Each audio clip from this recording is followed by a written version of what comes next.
Hello friends, मैं संका पहचान आपका इस चैनल पे तहे दिल से स्वागत करती हूँ। आशा है कि जो हमने क्लास 10th में वास्तविक संख्या के अंतर्गत एक्सरसाइज 1.2 का हमने 1 नंबर 2 नंबर करा दिया था। आज हम तीसरा नंबर कराएंगे। तो इस सेशन की शुरुआत करने से पहले कुछ पंक्ति हैं कहना चाहूंगी। यही जज्बा रहा तो मुश्किलों का हल निकलेगा। जमी बंजर हुई तो क्या हुआ, वहीं से जल भी निकलेगा। ना हो मायूस ना घबरा अंधेरों से मेरे साथी, इन्हीं रातों के दामन से सुनहरा कल निकलेगा। तो इन पंक्तियों के साथ हम अपने सेशन की शुरुआत कर रहे हैं। तो आपका क्वेश्चन दिया हुआ है, अभाज्य गुणनखंड के द्वारा निम्नलिखित पूर्णांकों के एचसीएफ तथा एलसीएम ज्ञात कीजिए। फर्स्ट नंबर दिया है 12, 15 और 21। सेकंड दिया है 17, 23, 29। थर्ड दिया 8, 9 और 25। तो इनको हमको निकालना है एचसीएफ तथा एलसीएम। ठीक है, तो वो भी अभाज्य गुणनखंड विधि के द्वारा। देखिए अभाज्य गुणनखंड के द्वारा कैसे निकालते हैं, ये आप पढ़ के आए होंगे इस क्लास में। देखिएगा हल। तो यहाँ पहले 12 के करके देख ले क्या बनेंगे। 12 के आपके हो जाएंगे, 12 का जब 2 से डिवाइड होगा तो यार 2 छक्का 12, 2 से जाएगा 2 3 6, 3 एकम 3। ठीक, तो 12 को हम क्या लिख सकते हैं, 2 गुणे 2 गुणे 3 क्या लिख सकते हो, लिख लेना 12 के अभाज्य गुणन खंड बराबर 2 गुणे 3। ठीक, इसके बाद देखिए अब हमको निकालना है 15 के अभाज्य गुणन खंड बराबर। देखिए 15 तिरपच 15 होता है, वैसे इसको 3 गुणे 5 लिख सकते हैं, लेकिन आप देखिए इसे 15 है, किससे कटे 2 से जाएगा नहीं, 3 से कटेगा। तिरपच 15 के 5 तो 5, इसको लिख सकते हैं 3 गुणे 5। ठीक, इसके बाद 21 के अभाज्य गुणन खंड। देखिए 21 के 21, ये आपका 2 से जाएंगे, 3 से किए, 3 सत्ते 21 होता है, 7 एकम 7। इसको लिख सकते हैं 3 गुणे 7। ठीक, इसके बाद एचसीएफ तथा एलसीएम ज्ञात कीजिए। तो देखिए लिख लेना 12, 15, 21 का एचसीएफ बराबर, एचसीएफ होता है कॉमन फैक्टर, जो कॉमन होता है। ठीक है, तो यहाँ पे आपका 2 है, इधर 3 है, इधर 3 है।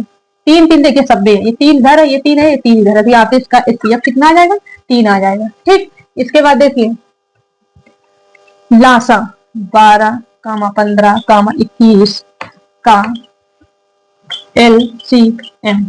तो एलसीएम होता है लघुत्तम समावर्तक। तो कॉमन फैक्टर के साथ साथ जो शेष बचता है उसको लिखा जाता है। तो देखिए इसके कॉमन फैक्टर में आपका 3 हुआ, इसके बाद आपका बच रहा है 2, इसको 2 इसको कर लो, इसका रिश्ता 5 बच रहा है, इधर से 7 बच रहा है, इसका रिश्ता मल्टीप्लाई करा लीजिए। तो 2 दूनी 4 और 4 गुणे 3, 4 3 12, 12 गुणे 5 करोगे तो 12 पंचे 60, 60 गुणे फिर हुआ 7 तो 42, 420 कितना आ जाएगा, 420 एलसीएम आ जाएगा। तो ये आपका हो गया।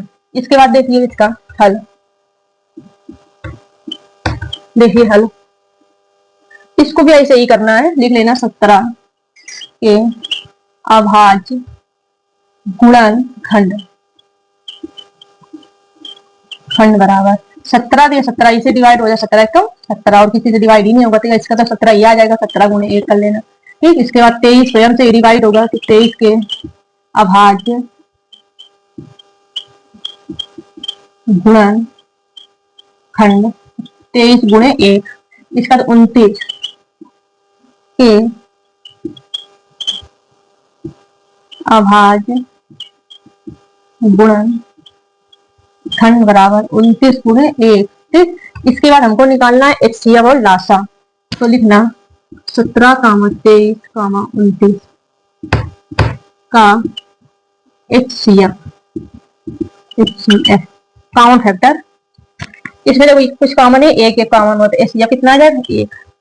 इसके बाद 17, 23, 29 का लासा एलसीएम कॉमन फैक्टर के साथ साथ जो बचे, तो 17 गुणे आपका ये 23 हुआ, इसके बाद 29, इसका देख करोगे तो इसका कोई मल्टीप्लाई फर्क ही नहीं पड़ता है। ठीक है, तो देखिए इसमें करा दीजिए 17 गुणे 23, तो 7 का 21 की 1 हासिल 2, 2 1 3 एकम 3 3 2 5 गुणे 7 दूनी 14 हासिल 1 2 एकम 2 1 3 तो 1 5 4 9 3 391 391 गुणे 29 तो इसके साथ 29 का गुणा कराइए तो ये 9 एकम 9 हो जाएगा 9 नहीं 82 हासिल 1 और 9 9 गुणे 3 27 27 और ये गुणे हो जाएगा 27 27 के बाद ये आपका हासिल कितना हुआ था 8 हुआ था ठीक है। तो 27 में 8 जोड़ोगे तो ये बन जाएगा 35 कितना हो जाएगा 35 गुणे ये 2 एकम 2 9 दूनी 18 हासिल 1 3 दूनी 6 1 7 9 इधर 3 और 8 5 11 इसके बाद 7 3 10 11 ठीक। तो इसका मल्टीप्लाई आ जाएगा 11,339 ठीक। ये आपका हो जाएगा लासा। इसके बाद देखिए थर्ड नंबर हल 8, 9, 25 तो 8 का पहले 8 के अभाज्य गुणन खंड तो 8 का जब आप डिवाइड खंड करोगे 2 से चौको 8 2 दूनी 4 2 कम 2 तो इसका बन जाएगा 2 गुणे 2 इसके बाद देखिए 9 9 के अभाज्य गुणनखंड 9 3 गुणे 3 3 त्रिका 9 होता है इसे डिवाइड करोगे 3 3 त्रिका 9 3 एकम 3 ठीक। इसके बाद 25 के अभाज्य गुणनखंड बराबर 25 पचम 25 होता है तो 5 गुणे 5 ठीक। अब देखिए 8, 9, 25 का मासा HCF इक्वल कॉमन फैक्टर इसमें कुछ नहीं मिल रहा तीनों में तो यहाँ पे HCF आ जाएगा 1 8, 9, 25 का LCM इक्वल कॉमन फैक्टर के साथ साथ जो बचे थे कॉमन फैक्टर हो ही नहीं रहा इसके बाद जो है से सब इसको क्या करना है नोट कर लेना है। तो इसमें आप लिख लेना 2 गुणे 2 गुणे 2 गुणे 3 गुणे 3 गुणे 5 गुणे 5 ठीक। इसे इनका मल्टीप्लाई करा लीजिए 2 दूनी 4 4 दूनी 8 ठीक। इसके बाद 3 त्रिका 9 हो जाएगा 5 25 हो जाएगा तो 8 गुणे पहले का 5 करा लिया जाए तो 8 पन 40 ठीक। तो 40 हुआ इसका ये बचा 3 का 9 9 गुणे 5 तो 5 9 45 इसका जिसका मल्टीप्लाई करें तो 5 को 20 हासिल 2 इसके बाद 4 को 16 16 और 2 18 1800 कितना आ जाएगा 1800 एलसीएम। तो ये आपके क्या हो जाएंगे आंसर HCF बराबर LCM बराबर 1 LCM 1800 ठीक। ये आपके है आंसर। इसमें भी आपका LCM HCF इक्वल LCM 1 इधर आया है 11,339 ठीक। ये है आपके आंसर। इसमें भी इसी प्रकार इसके ये आंसर हुए हैं और आप लोगों को समझ में आई होगी कि क्लास और ये श्रृंखला निरंतर बढ़ती रहेगी और जो आपको यदि कोई डाउट हो तो आप कमेंट सेक्शन में आप कह सकते हैं कि यहाँ हमको समझ में नहीं आया तो आपको हम अगले नेक्स्ट क्लास में आपको समझा देंगे कि ऐसा हुआ है। और हंसते रहिए मुस्कुराते रहिए स्वस्थ रहिए मस्त रहिए और thank you so much take care bye bye.